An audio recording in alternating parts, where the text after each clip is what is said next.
अस्सलाम वालेकुम, welcome to my YouTube channel learning with G. आज के इस लेक्चर में हम एक न्यू कोर्स स्टार्ट करने वाले हैं वर्चुअल यूनिवर्सिटी का, जिसमें हम लोग डिस्कस करेंगे पाकिस्तान स्टडीज़ 302 की बुक को। और फिलहाल मैं इसका मिड्स कवर करने वाली हूँ। So let's start with the topic number 1। So first of all यहाँ पे जो डिस्कस किया गया है वो कोर्स की डिस्क्रिप्शन दी गई है। सो इसमें हम लोगों ने बेसिकली पढ़ना है क्या, पॉलिटिकल हिस्ट्री देखनी है पाकिस्तान की। उसके अलावा हमने इसमें एग्जामाइन करना है कि उसकी क्रिएशन कैसे हुई, नेशनल मूवमेंट चली कैसे, फॉर्मेशन ऑफ न्यू नेशन कैसे स्टार्ट हुई इंडिया। उसके अलावा जो सब कॉन्टिनेंट था उसका क्या पूरा प्रोसीजर था। उसके बाद सेकेंडली मैंने इसकी कुछ कोर्स आउटलाइन के अकॉर्डिंग इसके कुछ पॉइंट्स यहाँ पे इन्होंने डिस्कस किए गए हैं। First of all learning the process of foundation of Pakistan. So अब बेसिकली इस प्रोसेस को अंडरस्टैंड करने के लिए हमें डिफरेंट किस्म की सीरीज़ को एक्सप्लोर करना पड़ेगा, जैसे कि कुछ इवेंट्स को एक्सप्लोर करना पड़ेगा, जिसके बाद जो था हम लोग एक सेपरेट मुस्लिम नेशन जो थी वो हासिल कर पाए। एक सेपरेट मुस्लिम जो नेशन की क्रिएशन थी वो हो सकती इंडियन सब कॉन्टिनेंट में।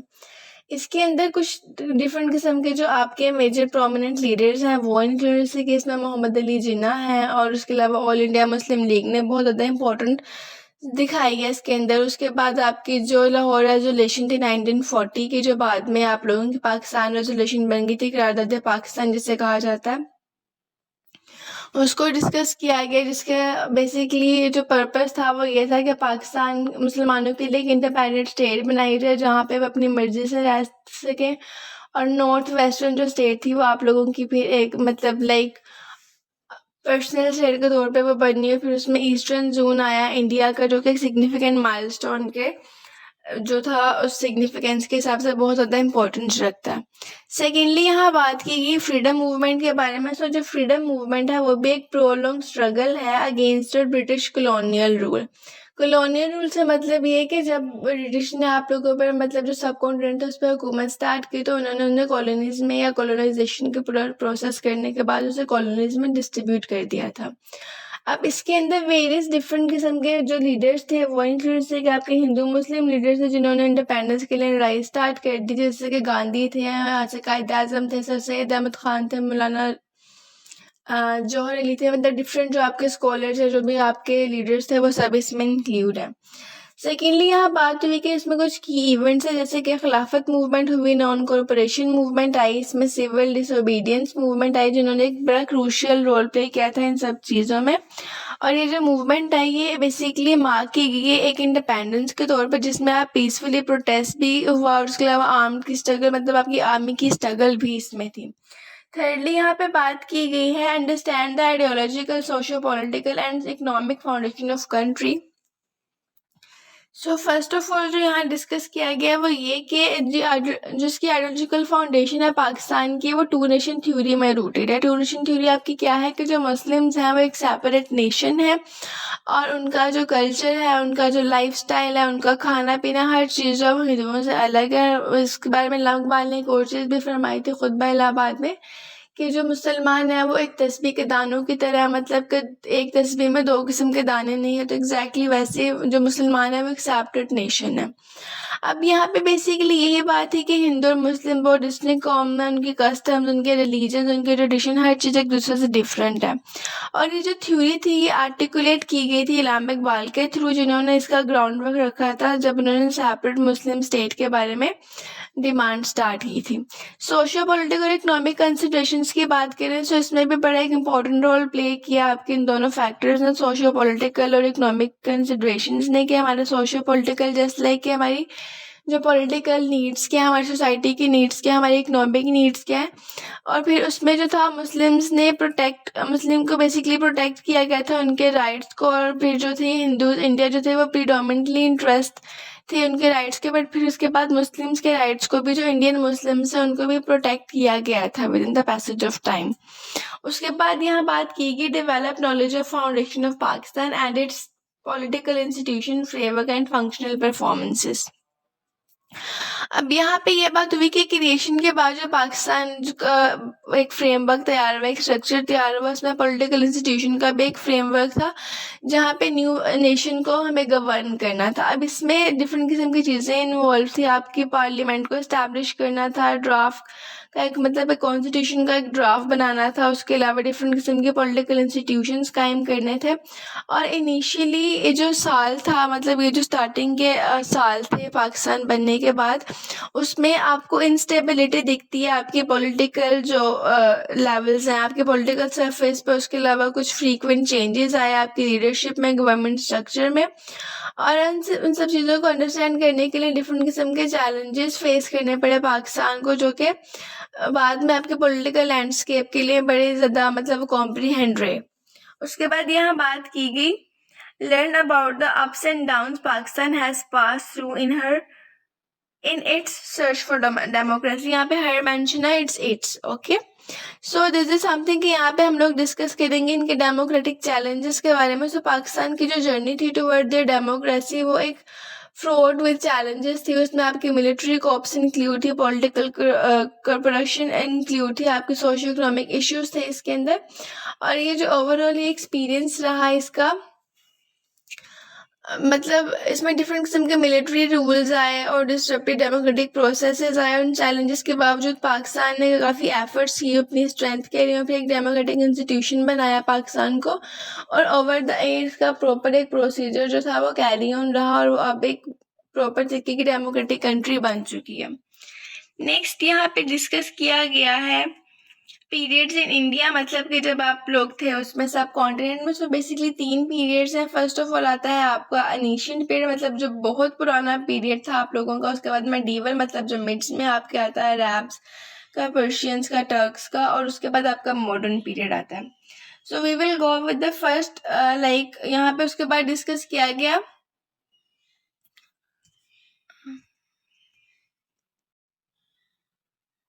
अब यहाँ पे बेसिकली इन्हीं 3 को डिस्कस किया गया। तो फर्स्ट ऑफ ऑल यहाँ पे है एनिशियन पीरियड, जिसमें हमारे कुछ पॉइंट्स हैं।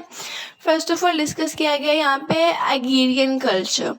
अभी एनिशियन इंडिया जो था वो प्राइमरी एक एग्रीरियन सोसाइटी थी, मतलब कि यहाँ पे जो फ्रेमिंग थी वो मेन ऑक्यूपेशन का था, मतलब उनका फार्मिंग करना, जो ज़राअत का काम था, वो एक मेन उनका प्रोफेशन था। अब यहाँ पे जो फर्टाइल प्लेन्स है, मतलब जो आपकी जो सरफेसेस थी वो खेत वगैरह थे वहाँ पे। उसके अलावा इंडस वैली थी, गंगा रिवर थे, जो कि डिफरेंट आपके एग्रीकल्चर कम्युनिटीज़ को एक लार्ज लेवल पर सपोर्ट कर रहे थे। ठीक, उसके बाद आपकी इकनॉमी जो थी वो हैविली डिपेंड करती थी आपके एग्रीकल्चर पर, और लैंड ऑनरशिप जो थी वो सिग्निफिकेंट एस्पेक्ट है आपके सोशल स्टेटस का। सेकेंडली बात की गई यहाँ पे सिग्निफिकेंट ऑफ रिलीजन के बारे में। सो रिलीजन ने भी बड़ा एक सेंट्रल रोल प्ले किया है इनिशियल इंडियन सोसाइटी में। जैसे कि हिंदुइज्म है वो लाइक कह लेंगे पैथॉन्स ऑफ गॉड्स, और मतलब कॉम्प्लेक्सिटीज थी, मतलब उसमें बड़ा कॉम्प्लेक्स रिचुअल्स हैं हिंदुइज्म में। उसके अलावा उनके नंबर ऑफ गॉड हैं, गॉडेसेस हैं, और उसके अलावा इसमें वो एक बड़ा प्रीडोमिनेंट रिलीजन था वो उस टाइम पर। स्टिल अभी तक वो एक ऐसा प्रीडोमिनेंट रिलीजन अपना रोल प्ले कर रहा है। इसमें टेम्पल्स थे, रिलीजियस फेस्टिवल्स आते थे, जो कि एक इंटीग्रल पार्ट था आपकी कम्युनिटी का। इसमें कास्ट सिस्टम भी आ गया, मतलब एक हिरार्किकल स्ट्रक्चर है जो कि क्लोजली लिंक था रिलीजन्स के साथ, बिलीफ के साथ, प्रैक्टिसेस के साथ। जस्ट लाइक कि उनका अनटचेबल्स का है, ब्राह्मण्स और डिफरेंट किस्म की उनकी जो कास्ट वगैरह, vegetarians, non vegetarians, is all thing.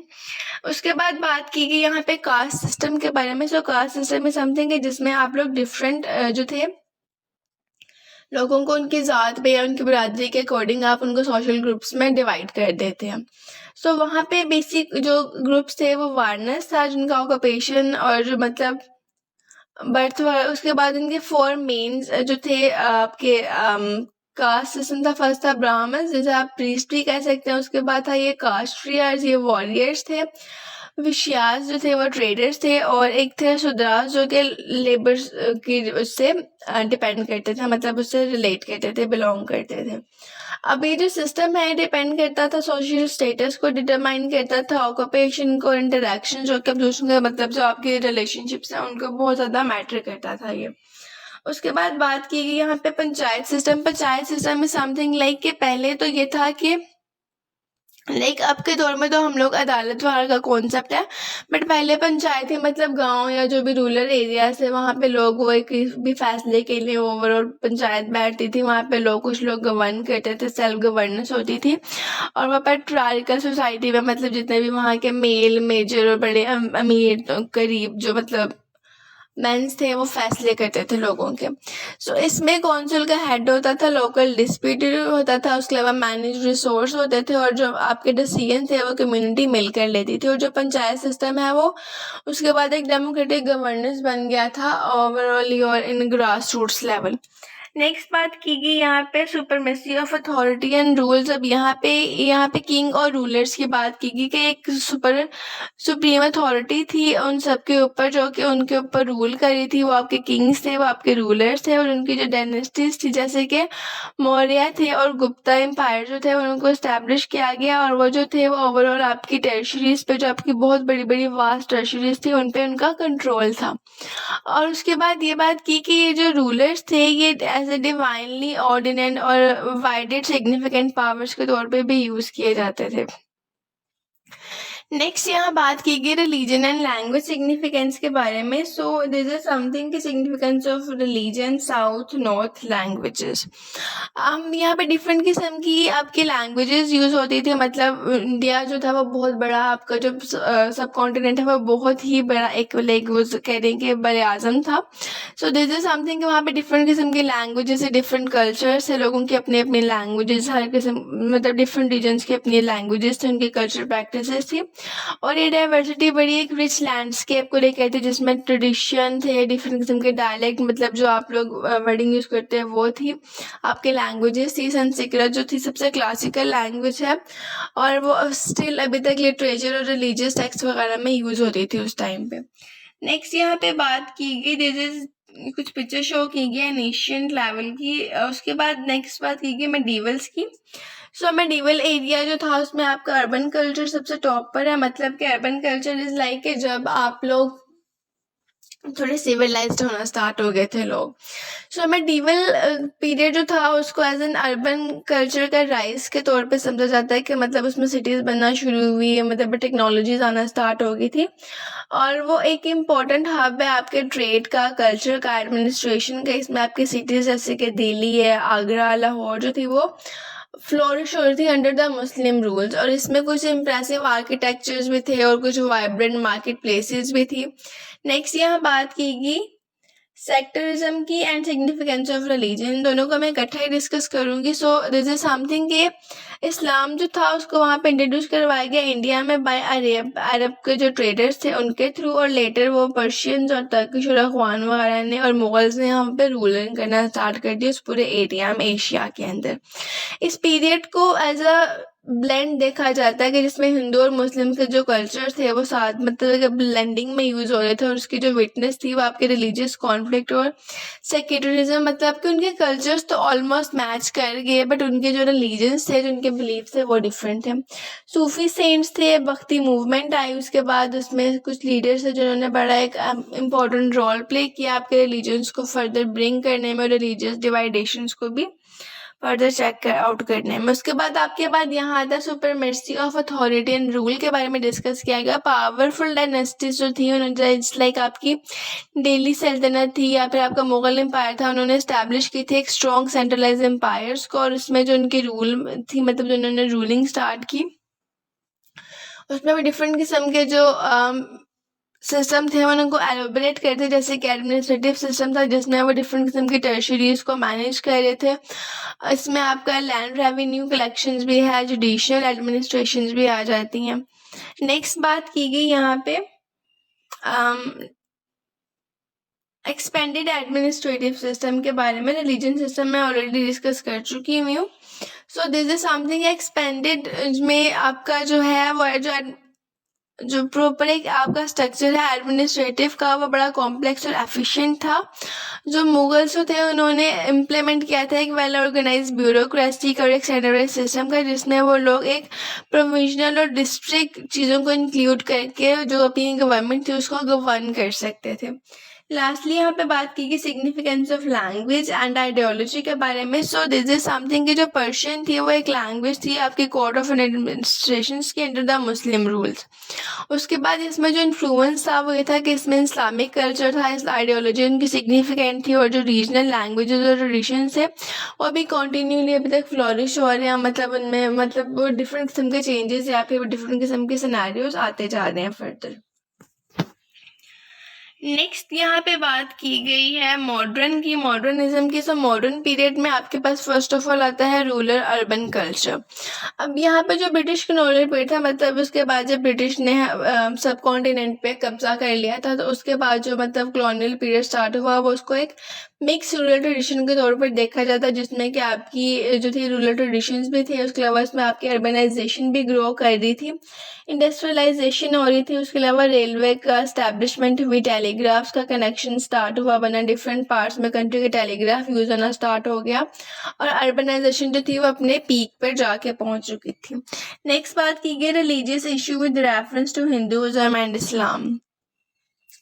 अब यहाँ पे डिस्कस ये हुआ कि जो ब्रिटिश पॉलिसी थी उन्होंने डिवाइड एंड रूल का एग्जिबिट रिलीजियस यूज़ किया, मतलब कि पहले तो आप देखें सब कॉन्टिनेंट में वो सब लोग इकट्ठे रह रहे थे, पर ब्रिटिश ने डिवाइड एंड रूल का एक बड़ा अच्छा फॉर्मूला स्टार्ट किया, उन्होंने एक दूसरे को उन्हें खिलाफ करना स्टार्ट कर दिया कि तुम लोग इन चीज़ों में अच्छे हो, या मुस्लिम ऐसे हैं या हिंदूज ऐसे हैं। सो दिस इज समथिंग कि जिसकी वजह से उनके रिलीजन्स के इशू बहुत ज़्यादा बढ़ना शुरू हो गए। अब यहाँ पे जब उन्होंने सब चीज़ें डिवाइड एंड रूल का प्रोसेस किया तो उनके में हिंदूज और मुस्लिम्स में रिलीजियस टेंशन्स बढ़ना शुरू हो गई, कम्युनल कॉन्फ्लिक्ट्स आ गए, रिलीजियस कॉन्फ्लिक्ट्स आ गए, और ये बड़ा एक प्रोनाउंस और बड़े मतलब कि इशू बन गया था। उसके बाद उसमें जो स्ट्रगल स्टार्ट हुई इंडिपेंडेंस की, वो सारा जो प्रोसेस है, जो जंग आज़ादी थी 1965, सॉरी इट्स अबाउट लाइक आज़ादी से पहले जो 1947 से पहले जो लड़ी जंग हुई थी उसके बारे में इसमें सारे सिनेरियोज डिस्कस किए गए हैं। नेक्स्ट यहाँ पे बात की गई हिंदू मुस्लिम कॉन्फ्लिक्ट, एग्जैक्टली दोबारा से वही बात की, फिर वो दोनों कम्युनिटीज़ में वो कंपटीशन स्टार्ट हो गया, पॉलिटिकल कंपटीशन था उसमें। फ्यूचर ऑफ इंडिया को देखा जा रहा था, उसके विजन को देखा जा रहा था, डिमांड थी वो सेपरेट होमलैंड की वो स्टार्ट हुई, इलेक्टोरेट्स की डिमांड स्टार्ट हुई, पॉलिटिकल ऑर्गेनाइजेशन की फॉर्मेशन का कहा गया, जैसे कि मुस्लिम लीग थी, उसके अलावा डिफरेंट किस्म की जो पॉलिटिकल पार्टीज वगैरह बनी, इन सब चीज़ों को डिस्कस किया गया यहाँ पे। नेक्स्ट बात होती है एक्सपेंडेड ब्यूरोक्रेटिक सिस्टम के बारे में। जो ब्रिटिश ने स्टैब्लिश किया था एक डिटेल और एफिशिएंट ब्यूरोक्रेटिक सिस्टम, जो कि आपके वास्ट इंडियन सबकॉन्टिनेंट को कंट्रोल कर रहा था। इसमें आपकी इंडियन सिविल सर्विस आती है, जो कि प्रीडोमिनेंटली आपके ब्रिटिश स्टाफ या ब्रिटिश ऑफिसर्स के स्टाफ से ही बनी थी। नेक्स्ट बात की गई अथॉरिटी एंड रूल्स के बारे में। सो दिस इज समथिंग कि अथॉरिटी एंड रूल्स में हुआ क्या कि जो ब्रिटिश कॉलोनियल्स थे उन्होंने एक हाईली सेंट्रलाइज अथॉरिटी एंड मतलब एक वो स्टेट बनाई, और फिर उन्होंने वहाँ पे कुछ लिमिटेड पार्टिसिपेशंस को स्टार्ट किया जिसमें लोकल पॉपुलेशन बहुत कम थी, और ब्रिटिश ने फिर लॉ और पॉलिसीज इम्प्लीमेंट करना स्टार्ट कर दी, जिसमें उनका वो अपने इंटरेस्ट ऑफ जो इंडियन लोगों के फ़ायदे और जो उनके इंटरेस्ट थे उससे वो बिल्कुल डिसरिगार्ड होकर बेनियाज होकर अपना काम कर रहे थे। नेक्स्ट यहाँ पे लास्टली बात की कि पॉलिटिकल पार्टिसिपेशन के बारे में। तो पॉलिटिकल पार्टिसिपेशन इज समथिंग कि जिसमें ग्रेजुअली आप लोगों ने ग्रेजुअली जो था वो पॉलिटिकल मोबिलाइजेशन की जो सेंस थी वो ग्रो होना शुरू हो गई थी, और उसमें जो रिप्रेजेंटेशन से डिफरेंट अमंग आपके जो इंडियन लीडर्स थे या जो आपके पाकिस्तान जो मतलब सब कॉन्टिनेंट के मुस्लिम और इंडियन लीडर्स थे उनकी जो थी वो पार्टी से मोबिलाइजेशन स्टार्ट करती थी, रिप्रेजेंटेशन स्टार्ट करती थी, जैसे कि इसमें इंडियन नेशनल कांग्रेस आती है, मुस्लिम लीग जो थी, ये दोनों जो आपकी मेन पार्टीज थी वो एक बड़ा की प्लेयर बन चुकी थी फ्रीडम मूवमेंट में, और उसके अलावा एडवोकेट कर रही थी सेल्फ रूल्स को और इंडिपेंडेंस वगैरह को। ओवरऑल इसमें बैकग्राउंड की बात की गई है कि पाकिस्तान मतलब आज़ाद होने से पहले क्या कुछ हो रहा था, हमारे ब्रिटिश का जो पीरियड था वो कैसे था, फर्स्ट ऑफ ऑल कौन थे, इंडिया स्टार्ट कैसे हुआ, मतलब सब कॉन्टिनेंट की हिस्ट्री क्या है, ओवरऑल इसमें सिर्फ ये चीज़ें डिस्कस की गई हैं। नेक्स्ट अगर स्लाइड नंबर 2 या फिर आपको टॉपिक नंबर 2 की बात करें तो यहाँ पे डिस्कस किया गया detail notes on geographical and socio culture foundation of Pakistan. ये फर्स्ट ऑफ ऑल बताया है कि मतलब ये जो हम ऑलरेडी डिस्कस कर चुके हैं, अब हमने जो नेक्स्ट डिस्कस करना है it is here. So first of all है हमारी जियोग्राफी और कल्चर है क्या। जियोग्राफी जो है वो स्टडी है बेसिकली आपके नेचुरल इन्वायरमेंट की, और आप जो इससे इन्फ्लुएंस होता है आपका सोशल और जो कल्चरल डेवलपमेंट है वो। और पाकिस्तान के पर्सपेक्टिव में अगर इसको अंडरस्टैंड करना तो जियोग्राफी एक क्रूशियल चीज़ है, बिकॉज वो आपकी कंट्री के कल्चर को शेप करती है, इकनॉमी को शेप करती है, पॉलिटिकल इंटरेक्शंस को शेप करती है। अब यहाँ पे इसके डिफरेंट जो है वो फीचर्स आ चुके हैं, जस्ट लाइक के जियोग्राफी यहाँ पे मैं डेफिनेशन ऑलरेडी बता चुकी हूँ आप लोगों को। उसके बाद कुछ रेफरेंसेस आपकी टेरिटोरियल बाउंड्री के साथ कि कौन सी इसके साथ कनेक्ट है। सो दिस इज समथिंग कि अब यहाँ पे आपके कुछ पॉइंट्स आते हैं। फर्स्ट ऑफ ऑल आता है आपका रीजन। अब जो पाकिस्तान का रीजन है उसमें पंजाब आता है, सिंध आता है, खैबर पख्तूनख्वा आता है, उसके बाद आपका बलोचिस्तान आता है, और अगर देखा जाए तो इसकी बाउंड्रीज में चाइना पाकिस्तान भी आता है, मतलब आपका चाइना बॉर्डर है। और कश्मीर आ जाता है, फेडरल एडमिनिस्ट्रेटिव मतलब कुछ गिलगित बल्तिस्तानी सारे एरिया जिसमें इंक्लूड होते हैं। सो इनको ज़रा डिस्कस कर लें। पंजाब जो है वो फर्स्ट ऑफ ऑल एक फर्टाइल प्लेन के तौर पर जाना जाता है, और पंजाब एक एग्रीकल्चर कंट्री है, हार्ट लैंड है पाकिस्तान का, और ये सिग्निफिकेंटली पोर्शन प्रोवाइड कर रहा है, जैसे कि फूड प्रोवाइड कर रहा है, कैश क्रॉप्स प्रोवाइड कर रहा है, और डिफरेंट किस्म की ब्रेड बास्केट के तौर पे पाकिस्तान का जो पंजाब है उसे रेफर किया जाता है। इसमें डिफरेंट किस्म की कल्टिवेशन हो रही हैं, जैसे कि वीट है, राइस है, शुगर कैन है, कॉटन है। और जो सिटी है पंजाब में लाहौर, वो एक कैपिटल है, मतलब प्रोविंस का कैपिटल है, और उसको एक कल्चर और हिस्टोरिकल सेंटर के तौर पे भी समझा जाता है, कंसिडर किया जाता है। सेकेंडली बात की कि सिंध की, और सिंध में आपका जो फाइनेंशियल हब है वो कराची है सिंध की, और ये लार्जेस्ट सिटी है और पोर्ट ऑफ पाकिस्तान, मतलब कि वहाँ पे बंदरगाह भी पाकिस्तान की आती है, और यहाँ पे डाइवर्स इकनॉमी, एग्रीकल्चर है, इंडस्ट्री है, पोर्ट एक्टिविटीज़ है। यहाँ पे इंडस रिवर का जो फ्लो है वो थ्रू द सिंध होता है, और इसमें एक वाटर की इरिगेशन और सपोर्टिंग है जो कि आपकी कल्टीवेशन को प्रोवाइड की गई है, जैसे कि आपकी क्रॉप्स को और राइस को, शुगर कैन को। जो रीजन है ये एक रिच कल्चरल हेरिटेज के तौर पे भी जाना जाता है, और इसके अलावा इसमें एंशिएंट इंडस वैली की सिविलाइजेशंस भी थे, जैसे कि आपका मोहनजोदड़ो। थर्ड पे बात की गई खैबर पख्तूनख्वा की, डेट इज और पेशावर। सो दिस इज समथिंग कि यहाँ पे इसको डिस्कस किया गया कि इसमें डिफरेंट माउंटेन्स आते हैं, टेरिटरीज आते हैं, रीजन जिसमें सिग्निफिकेंट हिस्टोरिकल और स्ट्रेटेजिक इंपॉर्टेंस है, और उसका जो बॉर्डर है वो अफगानिस्तान के साथ लगता है, और इसमें कुछ एरियाज जो है वो ट्रेड और मिलिट्री एक्टिविटीज़ के लिए बहुत ज़्यादा इम्पोर्टेंट है, की एरियाज़ हैं। और इसकी जो मेन ब्यूटी है वो ये कि इसमें सीन्स हैं, जैसे कि इसमें सवात वैली आती है, उसके अलावा इसमें स्विट्ज़रलैंड, जिसे स्विट्ज़रलैंड ऑफ ईस्ट कहा जाता है। नेक्स्ट आता है आपका बलोचिस्तान। बलोचिस्तान जो है वो लार्जेस्ट प्रोविंस है बाय एरिया, रकबे के लिहाज से बहुत बड़ी कंट्री है हमारी। सो दिस इज समथिंग कि यहाँ पे जो डिस्कस किया गया उसमें यही है कि बलोचिस्तान जो है वो एक आपकी मतलब मिनरल्स के और जो आपकी डिफरेंट किस्म की मिनरल्स जैसे कि कोल है, नेचुरल गैस और कॉपर, उसके लिहाज से बहुत ज़्यादा नेचुरल रिसोर्सेज में रिच है।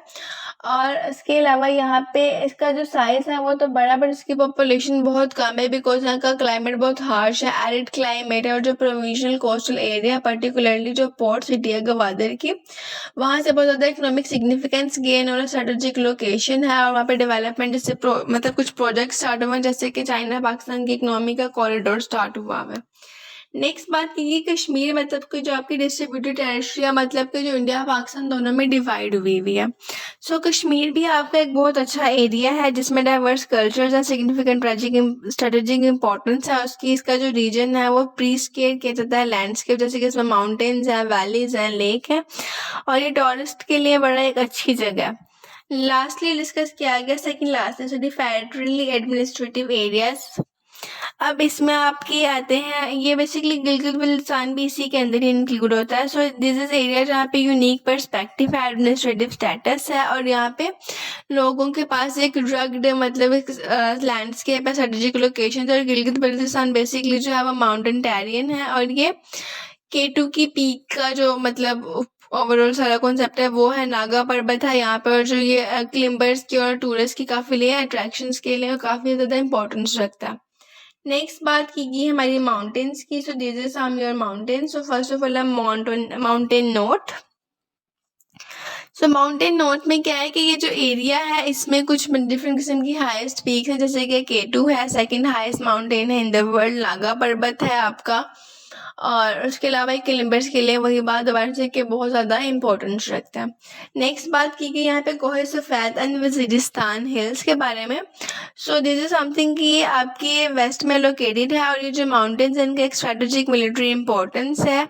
और इधर फ्लोरा और फाना जैसे जो आपकी एनिमल किंगडम या कह लें कि जो आपकी किंगडम्स के अंदर जो 2 टाइप्स हैं, फ्लोरा एंड फाना, योर एनिमल्स एंड प्लांट्स, उसका बहुत ज़्यादा डाइवर्स वैरायटी यहाँ पे मिलती है।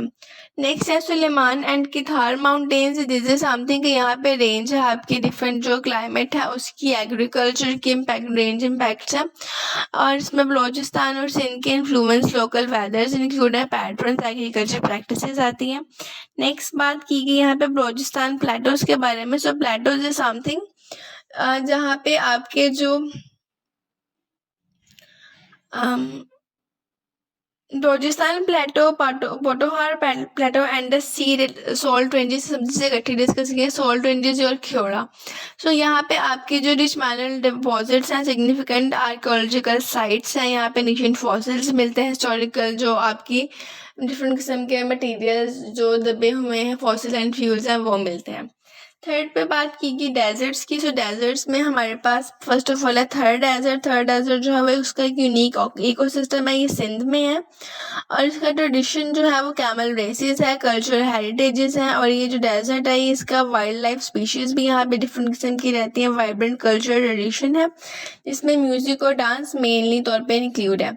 सेकेंडली बात की गई चोलिस्तान डेजर्ट की, जो कि पंजाब में, और ये एक फेमस हिस्टोरिकल फोर्ट भी है जिसमें दरावार फोर्ट है, ट्रेडिशनल कैमल कार्निवर्स है। और ये जो डेजर्ट है ये होस्ट करता है annual Cholistan desert jeep rally को। और उसके अलावा ये एडवेंचर है आपका, मतलब एक बहुत अच्छी जगह है एडवेंचर के लिए। थर्ड है खरान डेजर्ट जो कि बलोचिस्तान में, ये अपने लैंडस्केप और अपने मिनरल रिसोर्सेज की वजह से जाना जाता है, जिसमें आपके डिफरेंट किस्म के डिपॉजिट जैसे कि कॉपर और गोल्ड वगैरह इंक्लूड है। उसके बाद फोर्थ पे डिस्कस किया गया यहाँ पे सी के बारे में।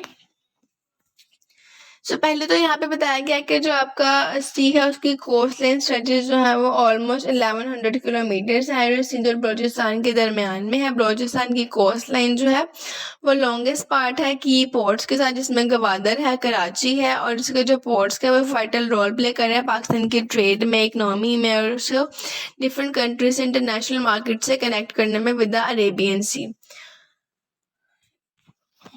उसके बाद नेक्स्टली जो यहाँ डिस्कस किया गया, this is about your plains. और प्लेन एक ऐसा रीजन होता है जहाँ पे आप प्राइमरी जो पंजाब में पाए जाते हैं, जहाँ पे मतलब खेती बाड़ी होती है, ये पंजाब में है, सिंध में है, और इसकी जो मेजर रीजन था उसमें एग्रीकल्चर की बैकबोन है पाकिस्तान की, दोनों एरियाज। और ये एक बड़ा एक नेटवर्क है जिसमें आपकी कल्टीवेशन जो है डिफरेंट किस्म की क्रॉप्स की। उसके बाद लास्ट पे डिस्कस किया गया यहाँ पे रिवर्स के बारे में। रिवर्स में हमारे पास फर्स्ट ऑफ ऑल आता है इंडस रिवर। इंडस रिवर जो है वो लाइफ लाइन के तौर पे कंसिडर किया जाता है पाकिस्तान के, जिसमें जो कि बेसिकली आपकी एग्रीकल्चर को सपोर्ट कर रहा है, जिसमें वो आपको वाटर प्रोवाइड कर रहा है मिलियंस ऑफ योर क्रॉप्स। और उसके अलावा इंडस रिवर जो है वो एक बैकबोन के तौर पे ही काम कर रहा है बिकॉज वो एग्रीकल्चर और वाटर सप्लाई में बहुत इंपॉर्टेंस है। जहलम की बात की जाए, मतलब आपका नेक्स्ट है चनाब जो कि जहलम में आता है। सो वो रावी, सतलज और जो आपके कबूल लेवल और जो सारे जो आपके रिवर्स आएंगे भी एक एक्सटेंसिव इरिगेशन सिस्टम है जो कि हाइड्रो इलेक्ट्रिक पावर जनरेट कर रहे हैं। उसके अलावा इसमें ये एनर्जी नीड्स को और आपके एग्रीकल्चर नीड्स दोनों को जो है वो सपोर्ट कर रहे हैं। नेक्स्ट बात की गई यहाँ पे सोशो कल्चर फंक्शंस के बारे में। Socio culture foundation of Pakistan. So culture is something कि जहाँ जो आपका वे है जिसमें आप लोग रहते हो, आपका ट्रेडिशन क्या, आपका वैल्यूज़ क्या, आपकी नॉर्म्स क्या, आपके कॉमन गोल्स क्या, आपका बेसिकली लाइफ सिस्टम क्या, this is your culture.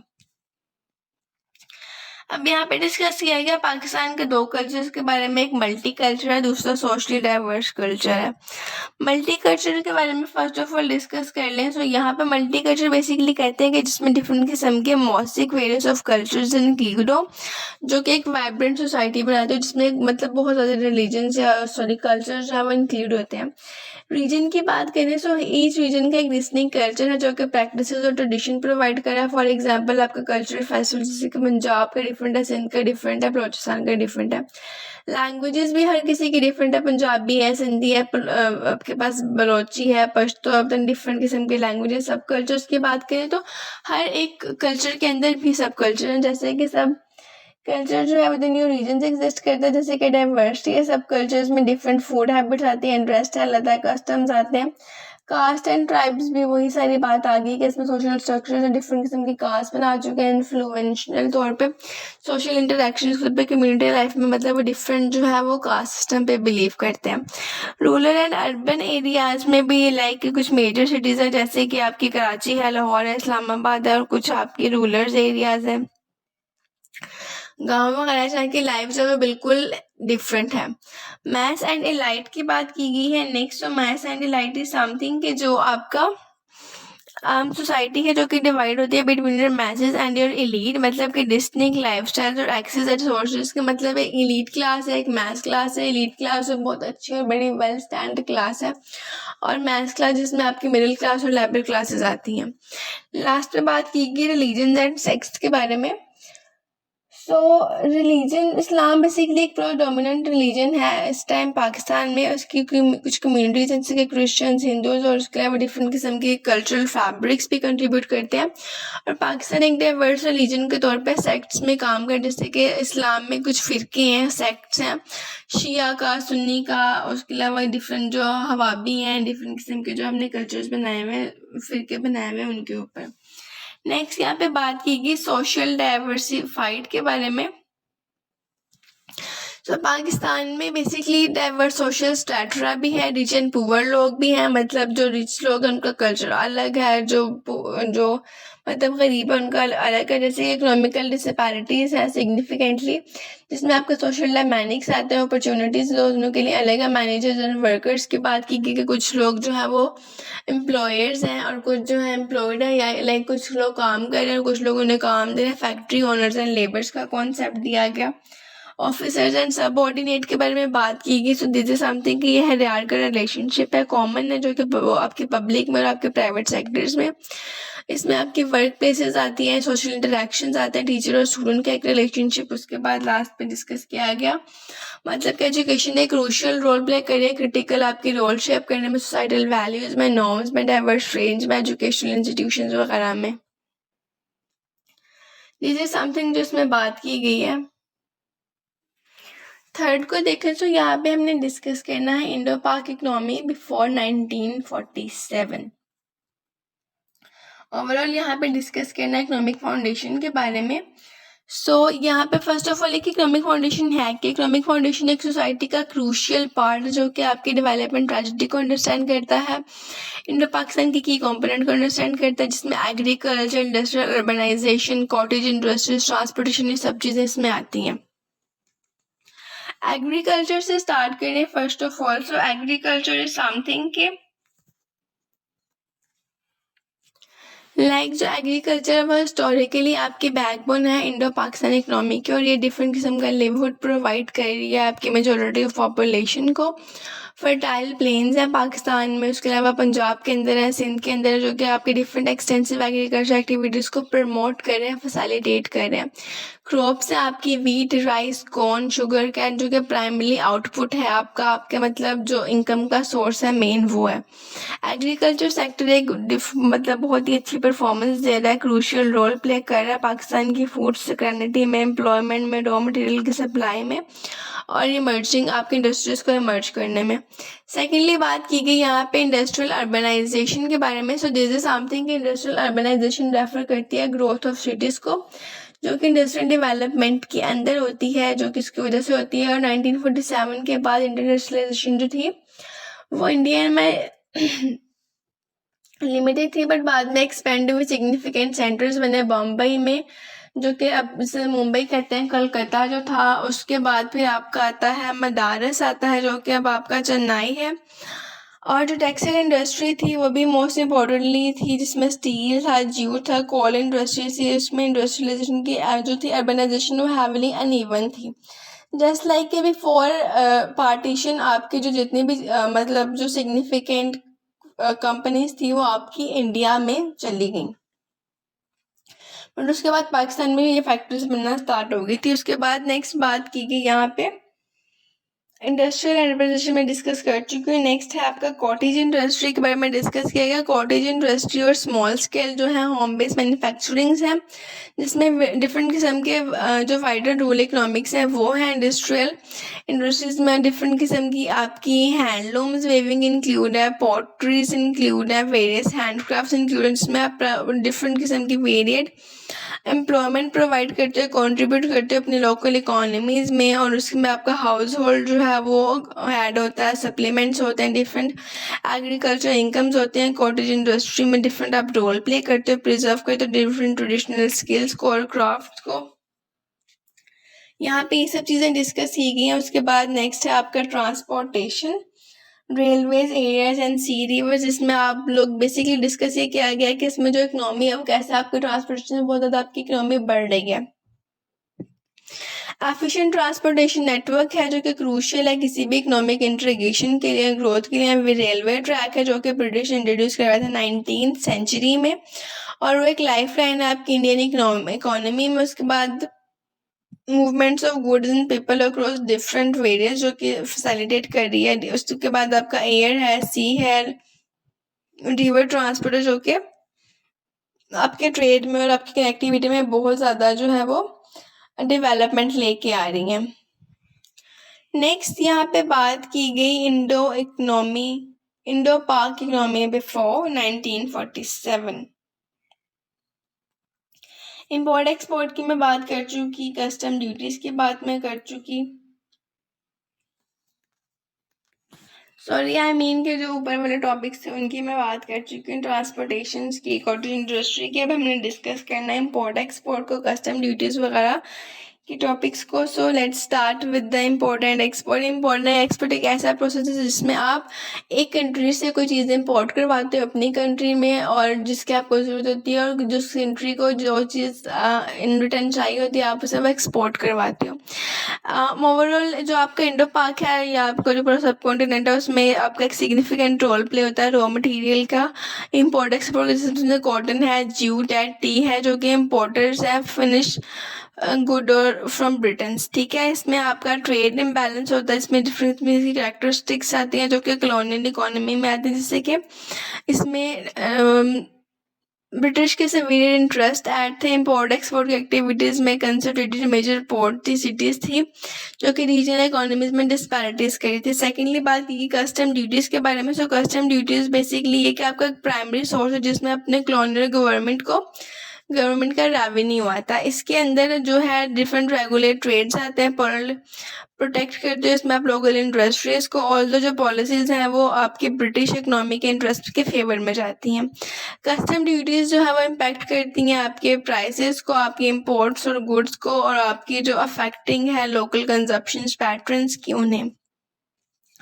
Next बात की गई प्रॉपर टैक्सेशन सिस्टम की। सो कॉलोनियल एडमिनिस्ट्रेशन जो है वो इस्टेब्लिश करती है एक स्ट्रक्चर टैक्स सिस्टम को, जिसमें आपका लैंड रेवेन्यू आता है, एक्सरसाइजेज आती हैं आपकी डिफरेंट, और इनकम टैक्स आता है। लैंड रेवेन्यू का सिस्टम है जिसमें पर्टिकुलरली एक क्रिटिकल जो सब्सटेंशियल रेवेन्यू है वो प्रोवाइड किया जाता है ब्रिटिश को, और इसमें आप हैविली एक ब्रिटेन और इंडियन फॉर्म्स वगैरह को जो ओवरऑल प्रोसेस था वो सब चलता है टैक्सेशन का।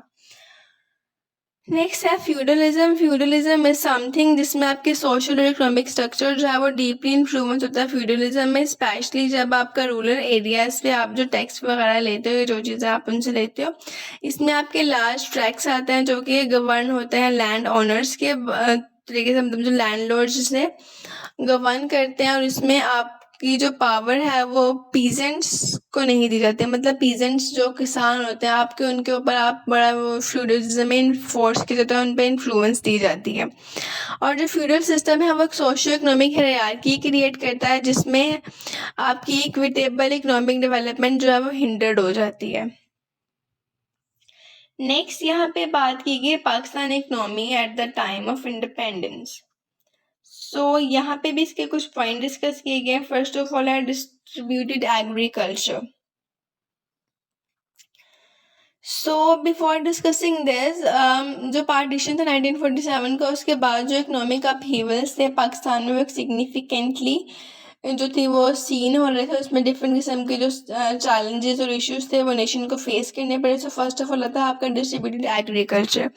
पार्टीशन के बाद, डिवीजन के बाद जो आपके फर्टाइल एग्रीकल्चर लैंड से जो इरिगेशन थी, उनका जो इंफ्रास्ट्रक्चर था वो डिफरेंटली डिवाइड हो गया था और काफ़ी एरियाज है जिनको ये डिस्ट्रप्शन फेस करनी पड़ी। मतलब उनके पास फार्मर्स नहीं थे, लैंड ओनर्स का मसला आ गया। उसके अलावा एग्रीकल्चर का जो प्रोडक्टिविटी थी वो सफ़र कर रही थी काफ़ी, बिकॉज लाइक पार्टीशन के बाद जो कुछ एग्रीकल्चर पोर्शन था वो पाकिस्तान में था, कुछ इंडिया में था, और लोगों को माइग्रेशंस करनी पड़ी, इसकी वजह से उनका प्रॉपर जो सारा सिस्टम था वो डिस्टर्ब हो गया। और जो पार्टीशन है वो आपके वॉयलेंस से रिलेटेड है, जिसमें डिस्ट्रक्शंस हुई आपकी क्रॉप्स की, एग्रीकल्चर, मतलब कि आपकी जो फसलें थी उनको भी बहुत ज़्यादा तबाही फेस करनी पड़ी इस सारे प्रोसेस में पार्टीशन के। नेक्स्ट बात की गई absence of industry. So absence of industry में क्या हुआ कि जो पाकिस्तान था उसने इनहेरिट किया एक relatively under develop industrial base को, और जो इंडस्ट्रीज थी वो मोस्टली लोकेटेड है इंडिया में। और जब पाकिस्तान बना, सो इंडस्ट्री जो थी उनको छोड़ना पड़ा, उनकी कैपेसिटीज़ को छोड़ना पड़ा। और जो एब्सेंस ऑफ इंडस्ट्री थी उसमें भी पाकिस्तान में बहुत ज़्यादा मतलब वो इश्यूज हुए, चैलेंजेस फेस करने पड़े इंडस्ट्रीज़ के ना होने की वजह से, जिसमें आपको इंडस्ट्रियल सेक्टर में स्क्रैच करना पड़ा, एग्रीकल्चर को ढूंढना पड़ा, स्ट्राइविंग करनी पड़ी। नेक्स्ट है no urbanisation. So this is something कि अर्बनाइजेशन भी एक मिनिमल पाकिस्तान का इंडिपेंडेंस का एक एस्पेक्ट है। अब मेजर जो आपके अर्बन सेंटर्स इंडस्ट्रियल और कमर्शियल एक्टिविटीज़ हैं वो लिमिटेड हो चुके थे, लेकिन ऑफ अर्बनाइजेशन था, इकोनॉमिक ग्रोथ प्रॉपर नहीं थी, मॉडर्नाइजेशन की कोई एफर्ट्स नहीं हो रही थी। सिटीज़ जो थी वो टिपिकली इकोनॉमिक एक्टिविटीज़ और इनोवेशंस की हब्स थी, but with the due to the your passage partition ये सारी जो थी स्ट्रेटजीज उनको बदलना पड़ गया, जस्ट लाइक कि वो फेस करनी पड़ती। नेक्स्ट बात की गई no self sufficient in living standard. मतलब कि सेल्फ सफिशिएंसी नहीं थी, लाइक उनके पास बेसिक रिसोर्सेज भी नहीं थे कि वो प्रॉपर तरीके से अपनी ज़िंदगी गुजार सकते। स्टैंडर्ड लिविंग नहीं थी, मेजॉरिटी पॉपुलेशन जो थी वो काफ़ी लो थी। बेसिक एमिनिटीज़ जैसे कि हेल्थ केयर, एजुकेशन, हाउसेज जो थे वो प्रॉपर तरीके से मुहैया नहीं किए गए थे, इनएडवोकेट थे। और ये जो लेक ऑफ सेल्फ सफिशिएंसी थी उसकी वजह से जो एक लार्ज पोर्शन था जो पॉपुलेशन का, उनको स्टिल पॉवर्टी जो था वो उसे फेस करना पड़ा और उसमें रहना पड़ा। नेक्स्ट है mass exodus of refugees from India. Refugees जो लोग मतलब कि इंडिया से हिजरत करके तो पाकिस्तान आए थे, महाजरीन। सो अब यहाँ पे जो पार्टीशन था उसमें जो आपका लार्जेस्ट मैस माइग्रेशन हिस्ट्री में जो है ट्रिगर होता है, मतलब सबसे मैस माइग्रेशन हिस्ट्री थी।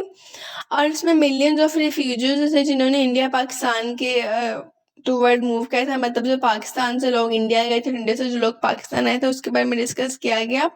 और इसमें जो इन्फ्लक्स था रिफ्यूजीज का वो क्रिएट किया गया, एक सिग्निफिकेंट सोशल इकोनॉमिक प्रेशर था। रिफ्यूजीज को हाउसिंग रिक्वायर्ड थी, एम्प्लॉयमेंट रिक्वायर्ड थी, सोशल सर्विसेज रिक्वायर्ड थी, ट्रेनिंग और डिफरेंट किस्म की पाकिस्तानी इकोनॉमी में चीज़ें रिक्वायर्ड थी जो कि उनको लेक ऑफ रिसोर्सेज की वजह से नहीं मिल सकी। नेक्स्ट बात की गई यहाँ पे नो प्रॉपर टैक्सेशन सिस्टम के बारे में। सो दिस इज समथिंग कि पाकिस्तान में स्टिल जो है वो एक वेल ऑर्गेनाइज टैक्सेशन सिस्टम जो है वो नहीं आया इंडिपेंडेंस के बावजूद। एस्टैब्लिशिंग में एक फंक्शनल टैक्स सिस्टम जो है वो क्रूशियल रोल प्ले करता है आपके रेवेन्यू को जनरेट करने में, और उसमें फिर आपके डेवलपमेंट के प्रोजेक्ट्स में उनको यूज़ आउट करने में, गवर्नमेंट के ऑपरेशंस में यूज़ करने में आपका जो टैक्स है। और ये जो एब्सेंस है ये आपके सिस्टम को बहुत ज़्यादा हिंडर कर रही है, आपकी गवर्नमेंट की एबिलिटी को कि वो आपकी इंफ्रास्ट्रक्चर में, पब्लिक सर्विसेज में इन्वेस्ट कर सकें। नेक्स्ट है आप फ्यूडल डिपॉजिटिक सोसाइटी। अब यहाँ डिस्कस ये किया गया कि फ्यूडल डिपॉजिटिक सोसाइटी में जो आपका फ्यूडल स्ट्रक्चर है वो प्रिजिस्ट था पाकिस्तान के साथ, जो कि पावरफुल लैंडलॉर्ड्स थे जिन्होंने डोमिनेंट रूरल एरियाज में जो थी वो रूलिंग स्टार्ट कर दी थी। फ्यूडल सोसाइटी में इम्पैक्टेड आपके इकोनॉमिक डेवलपमेंट को बहुत ज़्यादा नुकसान उठाना पड़ा, आपकी सोशल मोबिलिटी को नुकसान उठाना पड़ा। जो पीजेंट आपके किसान थे उनको सब्जुगेट किया गया, उनकी जो अपॉर्चुनिटीज़ थी उनको कम किया गया, उनको लेक ऑफ अपॉर्चुनिटीज़ मिली, एडवांसमेंट नहीं मिली उन्हें। नेक्स्ट यहाँ डिस्कस किया गया है वेरी पुअर इकोनॉमी के बारे में एग्जैक्टली जब आपके पास प्रॉपर रिसोर्सेज नहीं होंगे, प्रॉपर चीज़ें नहीं होंगी, तो आपका इंडस्ट्रियलाइजेशन लेवल लो होगा। उसके बाद जो है आपका इंफ्रास्ट्रक्चर नहीं है प्रॉपर, आप एक हाई लेवल ऑफ डिबेट पे नहीं जा सकते। अब तो इस वजह से आपकी जो इकोनॉमी है वो काफ़ी ख़राब हो जाएगी, काफ़ी पुअर हो जाएगी, मतलब इनरिच नहीं रहेगी। मीन्स लास्ट में बात की गई पॉलिटिकल इंस्टेबिलिटी के बारे में। जाहिर सी बात है कि जब पाकिस्तान बना तो उसमें एक आउटसाइड ये भी था कि पॉलिटिकल इंस्टेबिलिटी थी, फ्रीक्वेंट चेंजेस आए गवर्नमेंट में, रीजनल कॉन्फ्लिक्ट आए, लेक ऑफ कोहेरेंट पॉलिसीज थी, जैसे कि इकोनॉमिक डेवलपमेंट के एफर्ट्स प्रॉपर तरीके से नहीं होती, स्टेबल पॉलिटिकल कंडीशन नहीं थी। और इसको एक स्टेबल पॉलिटिकल कंडीशन बनाना हमारे लिए इसलिए लाजमी था कि हम एक कंडेंसिव इन्वायरमेंट अपनी इकोनॉमी के लिए क्रिएट कर सकें, जिसमें पाकिस्तान की जो ओवरऑल इकोनॉमी है, उसका जो पॉलिटिकल सोशल सिनेरियोज हैं वो ग्रोथ करें। और जो पाकिस्तान है उसको बेसिकली स्ट्रगल करनी पड़ी अपनी स्टेबिलिटी को अचीव करने के लिए अपने अर्ली ईयर्स में, जो कि बहुत टाइम जिसमें कंज्यूम हो गया।